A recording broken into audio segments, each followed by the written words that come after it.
On va donc poursuivre ce module sur l'étude de tendance graphique avec, avec un module sur l'étude de tendance avec les moyennes mobiles. Donc on va quitter un petit peu le terrain de l'analyse purement graphique, parce que jusqu'à maintenant, on s'est intéressé à quoi? On s'était intéressé aux graphiques eux-mêmes, aux mouvements des prix eux-mêmes, donc à entre guillemets l'information brute.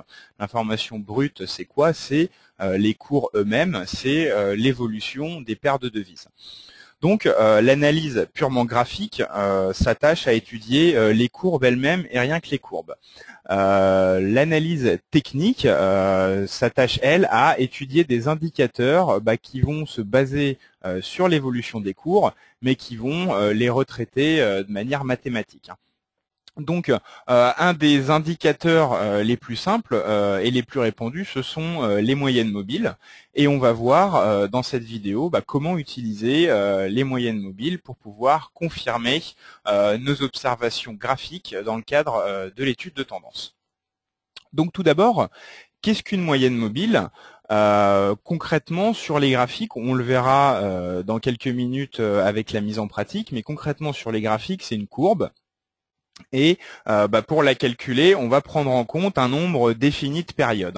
C'est pour ça que vous entendez souvent parler de moyenne mobile 20, moyenne mobile 50, moyenne mobile 100, etc. Le chiffre correspond au nombre de périodes qu'on prend en compte dans le calcul de la moyenne mobile. Alors les périodes, c'est quoi? Par exemple, sur un graphique en 5 minutes, chaque bougie représente 5 minutes et chaque bougie, c'est une période. Donc on va prendre en compte un nombre défini de périodes. Et c'est en réalité une méthode de lissage et de synthèse des cours, comme son nom l'indique, moyenne mobile, c'est une moyenne, c'est donc une méthode de lissage et de synthèse de l'évolution des cours. Et c'est très influent parce que c'est vraiment utilisé par absolument tous les traders, et on a vu qu'il fallait privilégier donc les outils qui sont utilisés par une majorité de traders pour pouvoir profiter du phénomène d'autoréalisation de l'analyse technique. Donc, il faut également savoir qu'il y a différents types de moyennes mobiles. On en utilise deux, nous. Il y a plus de deux types de moyennes mobiles, mais encore une fois, pour prendre en compte le principe de l'autoréalisation, on va étudier que les moyennes mobiles, que les types de moyennes mobiles les plus répandus, à savoir les MMS, les moyennes mobiles simples, et les MME, moyennes mobiles exponentielles. La différence entre les deux, c'est que la moyenne mobile exponentielle donne plus d'importance aux cotations récentes dans la pondération. C'est-à-dire qu'avec une moyenne mobile simple, on va prendre, je vous l'ai dit, un nombre défini de périodes, par exemple 100 périodes. Et dans le calcul de cette moyenne mobile, chaque période va avoir la même importance. Avec la moyenne mobile exponentielle, c'est légèrement différent. On va appliquer ce qu'on appelle la fonction exponentielle à cette moyenne mobile, et ce qui va faire que mathématiquement, dans le calcul de la moyenne mobile, les cotations les plus récentes auront plus d'importance. Concrètement, ça débouche sur quoi dans la pratique? Tout simplement, comme la moyenne mobile exponentielle donne plus d'importance aux cotations récentes, elle va être plus représentative de la situation actuelle, entre guillemets, elle va être plus réactive, elle va bouger plus vite. C'est ce qu'on va voir avec ce petit comparatif que vous avez à l'écran. Vous avez deux moyennes mobiles, une moyenne mobile exponentielle et une moyenne mobile simple. Et on voit en rouge la moyenne mobile simple et en bleu la moyenne mobile exponentielle. Et on remarque que concrètement, quand il y a des points de retournement, la moyenne mobile exponentielle est entre guillemets en avance sur la moyenne mobile simple. Donc simplement pour vous montrer que paramétré sur le même nombre de périodes, et on peut avoir un comportement sensiblement différent de deux moyennes mobiles de même période, selon que ça soit une moyenne mobile simple ou une moyenne mobile exponentielle. Donc entre guillemets, on va avoir la moyenne mobile exponentielle qui va être plus réactive.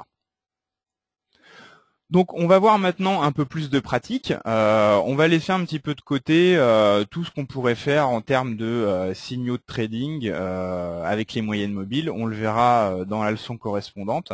On va tout d'abord essayer de faire quelque chose de très simple, à savoir confirmer et évaluer les tendances avec les moyennes mobiles.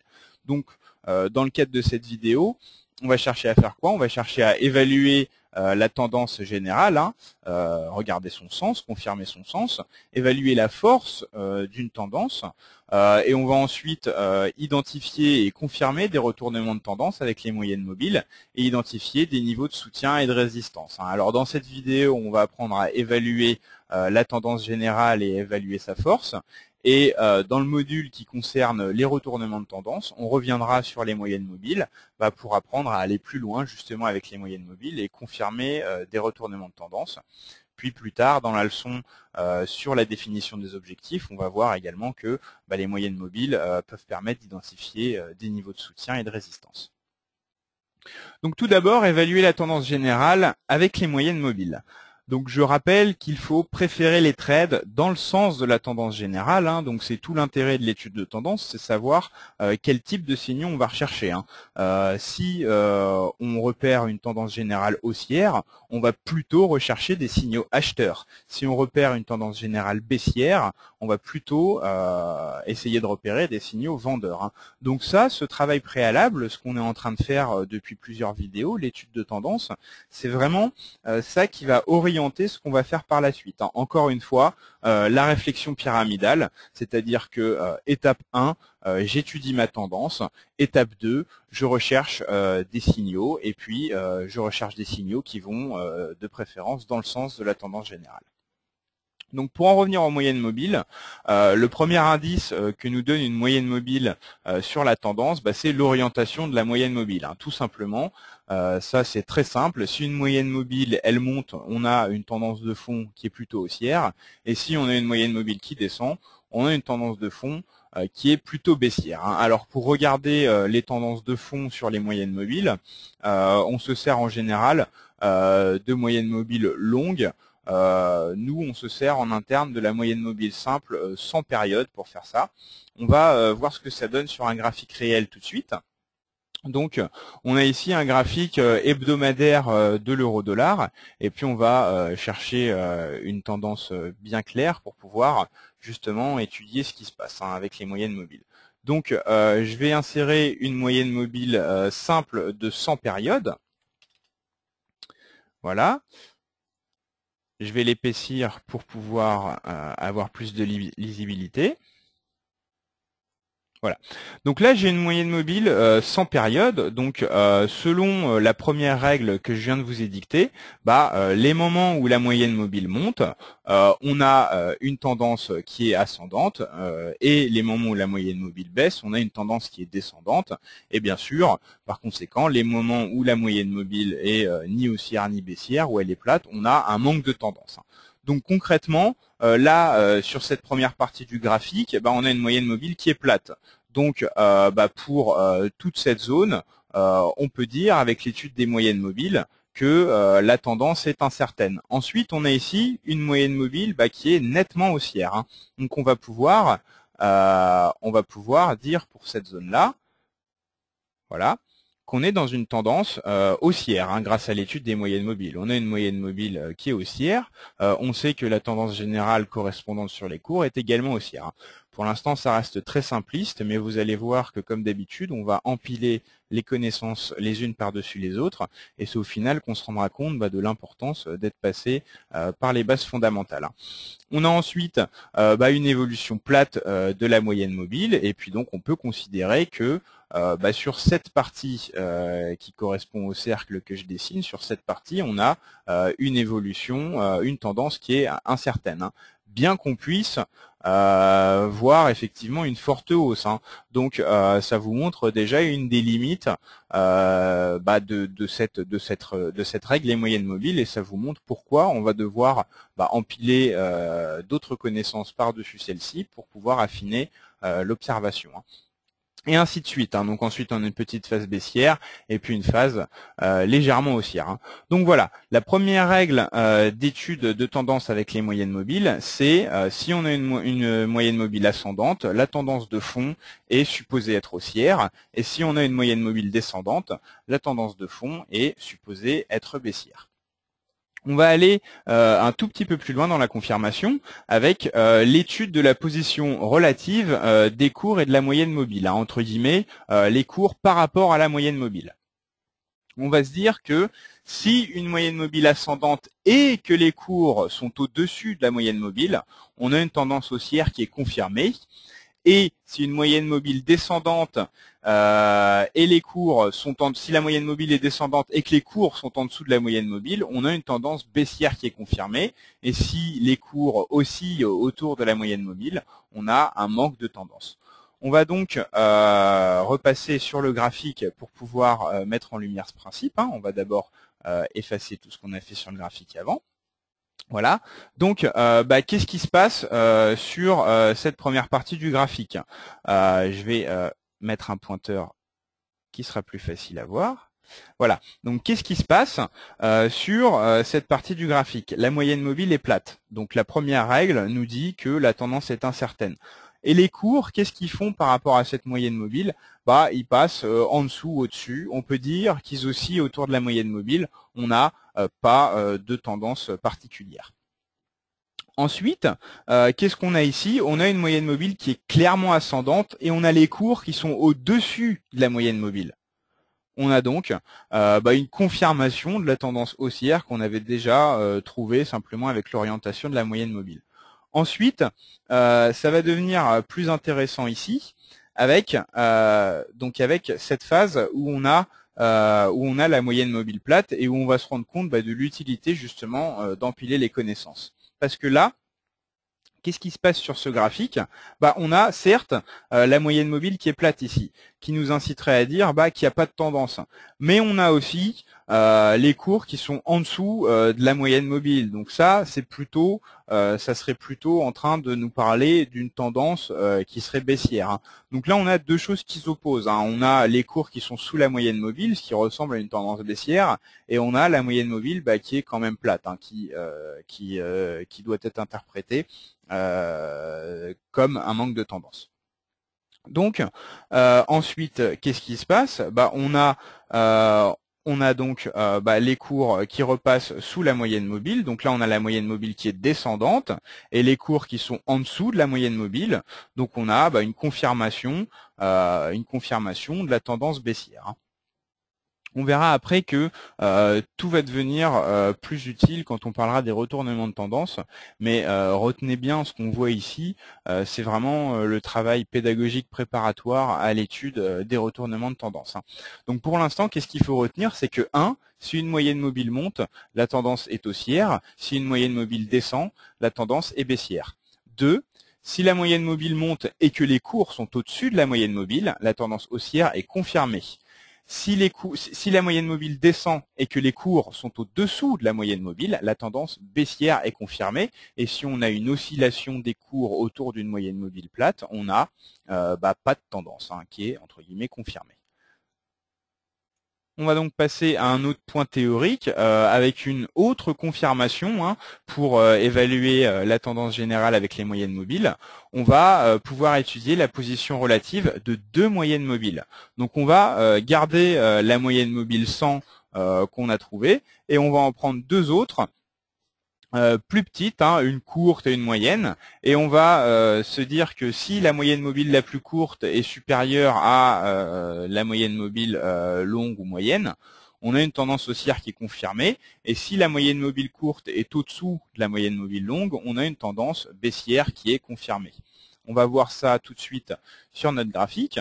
Donc pour l'instant, on a une moyenne mobile 100 en bleu, et on va y rajouter, donc avec cette moyenne mobile 100 en bleu, on peut déjà faire deux observations. La constatation de l'orientation de la moyenne mobile et la position des cours par rapport à la moyenne mobile. On va encore une fois compliquer légèrement tout ça en insérant deux nouvelles moyennes mobiles. On va insérer une moyenne mobile 20 périodes, voilà, et une moyenne mobile 50 périodes. Voilà. On va mettre la 50 périodes en jaune pour plus de lisibilité. Et on va mettre la 20 périodes en rouge.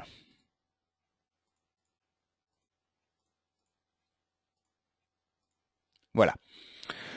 Donc on a, je résume, la 100 en bleu, la 50 en jaune et la 20 période en rouge. Donc, on va pouvoir pour l'instant peut-être se passer de notre 100 pour se concentrer sur l'étude de la 20 et de la 50 sur la position relative de moyenne mobile pour pouvoir confirmer la tendance générale. Donc on va reprendre ce bon exemple de nette tendance haussière ici, qui est également confirmé par l'étude de la position relative de deux moyennes mobiles. On voit bien que là, on a la moyenne mobile 50, donc qui est plus longue que la 20, qui est en dessous de la 20. On a la plus courte qui est au-dessus de la plus longue, ce qui confirme notre tendance haussière. Ici, qu'est-ce qu'on peut se dire? On a là, cette fois, la plus courte qui est au-dessous de la plus longue, la rouge qui est au-dessous de la jaune. On a là une indication de tendance baissière. Donc en gros, si on résume, à chaque fois qu'on a la moyenne mobile courte qui est au-dessus de la moyenne mobile longue, on a une tendance haussière qui est confirmée. Et quand on a la moyenne mobile courte qui passe au-dessous de la moyenne mobile longue, on a une tendance baissière cette fois qui est confirmée. Donc si je rajoute maintenant ma tendance, ma moyenne mobile simple sans période en bleu qu'on avait tout à l'heure, on va voir qu'on peut faire vraiment de multiples constatations. Alors, je la rends plus lisible, voilà. Donc, toujours sur cette partie de la tendance ici, on a 1, la moyenne mobile longue qui est ascendante. On a 2, les cours qui sont au-dessus de la moyenne mobile longue. On a 3, la moyenne mobile courte qui est au-dessus de la moyenne mobile moyenne. Donc sur cette partie-là, on a les moyennes mobiles qui confirment totalement la tendance haussière. De toute façon, c'est aussi clairement visuel.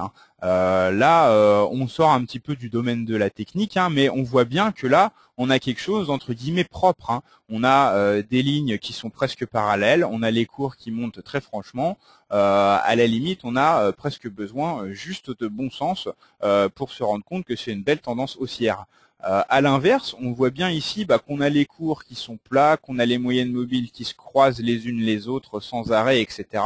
On voit bien entre guillemets que c'est le fouillis, et quand c'est le fouillis sur un graphique, le bon sens nous dit de conclure quoi? Le bon sens nous dit de conclure que la tendance est tout bonnement incertaine. Et dans ce cas-là, le bon sens a vraiment raison. Donc c'est aussi comme ça qu'on développe un petit peu ce que certains appellent l'instinct, c'est en essayant d'en revenir au bon sens. Si c'est clair et net, c'est de qualité. Si c'est un petit peu le fouillis, c'est de mauvaise qualité. Ça peut paraître simpliste comme réflexion quand on parle de trading, mais au fur et à mesure de l'expérience, on se rend compte qu'au final, on en revient essentiellement à ça. On va donc poursuivre avec nos moyennes mobiles et on va maintenant apprendre à évaluer la force d'une tendance avec les moyennes mobiles. Pour ça, on va utiliser deux moyennes mobiles exponentielles de moyen terme, la 21 et la 55. Pourquoi? Parce que on s'est rendu compte que c'est ces moyennes mobiles qui sont le plus utilisées pour étudier la force de la tendance. Pourquoi la 21 et la 55? Parce que c'est des chiffres de la suite de Fibonacci qu'on retrouve dans plusieurs domaines du trading. On le verra notamment dans la détermination des objectifs.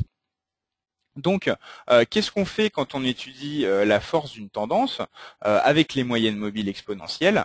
On étudie la position relative de ces deux moyennes mobiles et on essaye de savoir, en gros, si la tendance de court terme est plus ou moins forte que la tendance à plus long terme.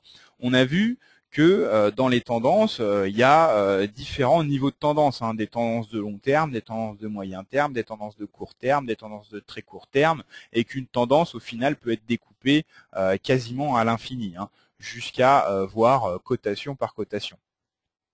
Donc, on va essayer, en étudiant la force de la tendance, de savoir si ce qui se passe à l'instant T est en train de prendre le pas sur ce qui se passe de manière générale.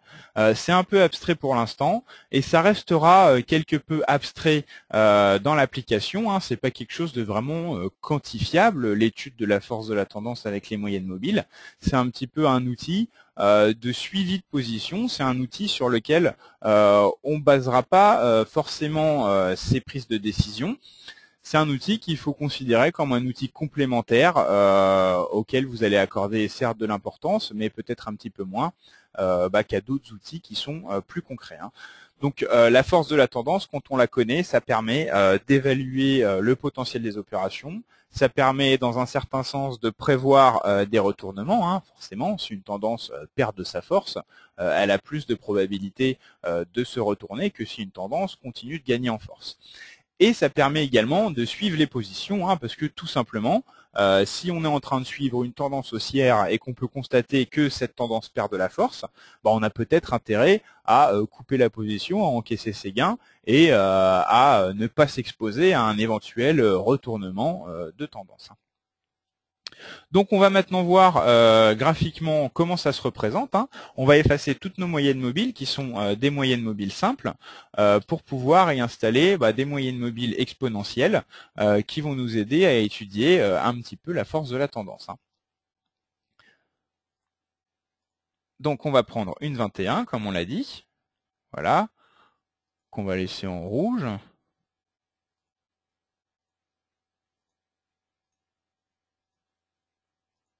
Et une 55.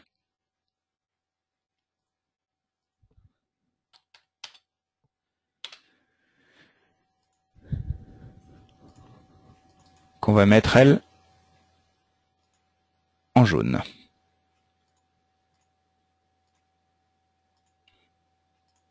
Voilà.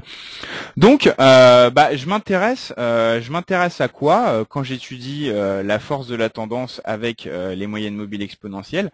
Je m'intéresse essentiellement à l'angle de séparation entre ces deux moyennes mobiles.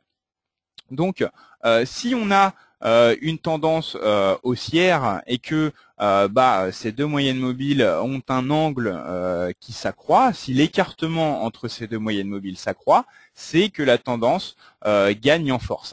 On voit bien ici que l'écartement est bien plus élevé ici que ici, par exemple. Donc on a sur cette partie-là une tendance haussière qui gagne en force sur toute cette partie-là, vu qu'on a un écartement qui s'accroît. Alors, il faut ici aussi noter que on a l'influence sur la moyenne mobile la plus courte, on a l'influence de ces petites hausses et de ces petites baisses qui constituent la tendance haussière.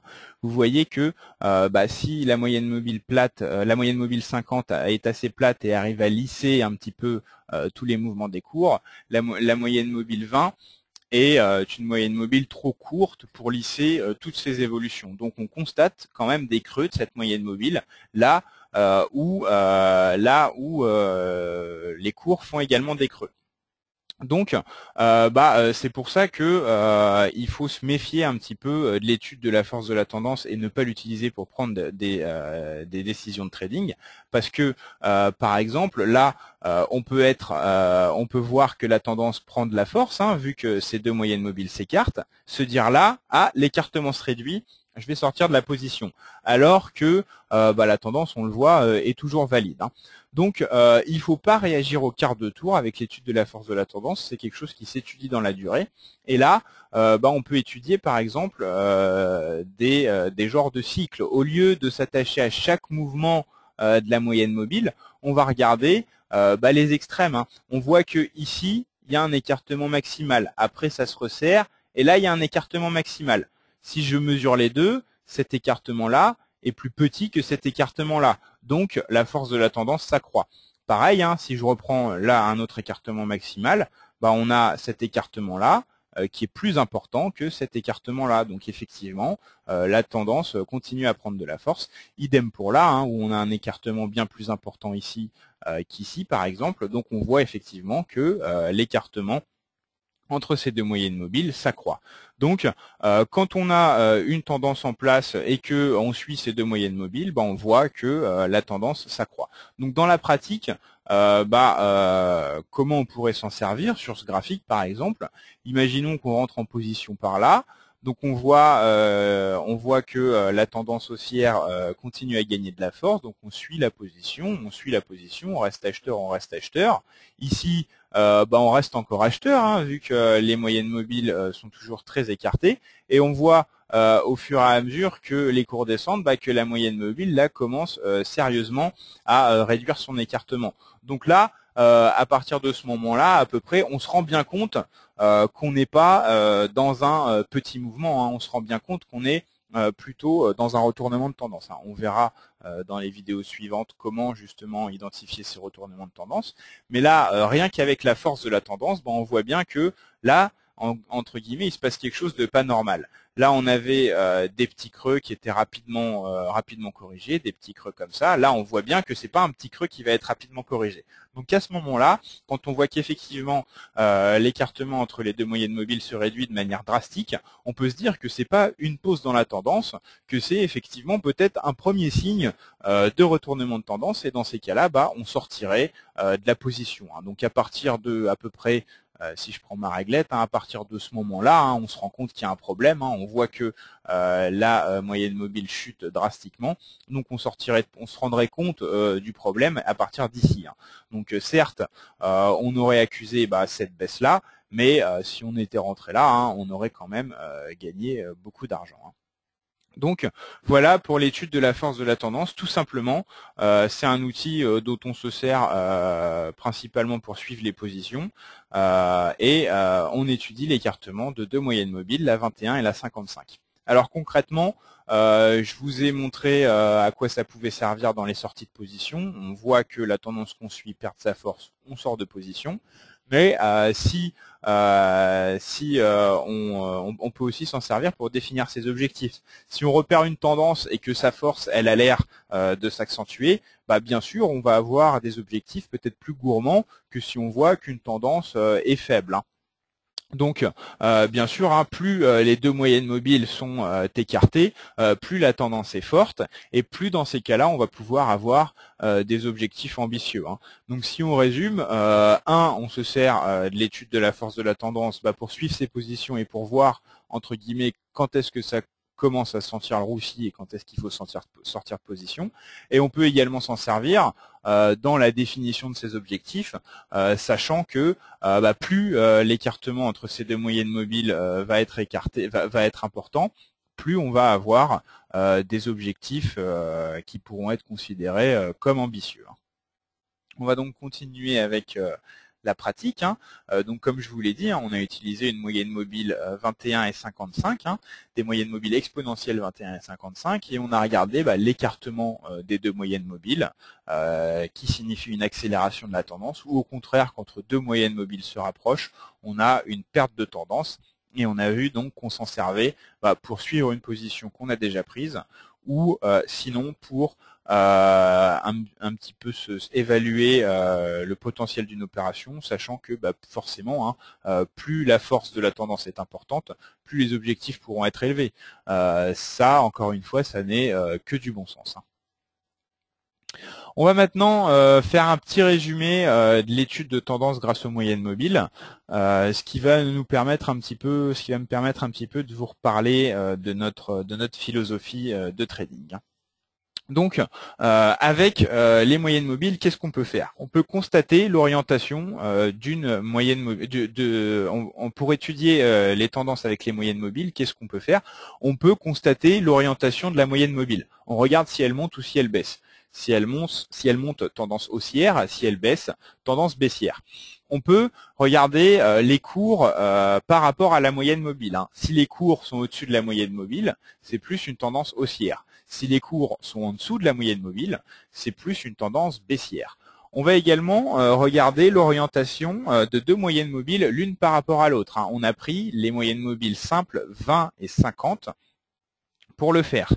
Donc on regarde, si la moyenne mobile 20 est au-dessus de la moyenne mobile 50, on a une tendance haussière qui est confirmée. Si la moyenne mobile 20 est en dessous de la moyenne mobile 50, on a une tendance baissière qui est confirmée. Et on va également, avec les moyennes mobiles, pouvoir étudier la force d'une tendance, ce qui va nous donner des petites indications sur ses probabilités de poursuite ou ses probabilités de retournement ou son potentiel justement de hausse ou de baisse en fonction de la tendance, hein. on se rend bien compte qu'un indicateur très simple peut fournir de nombreuses informations et c'est un petit peu tout le centre de notre philosophie de trading.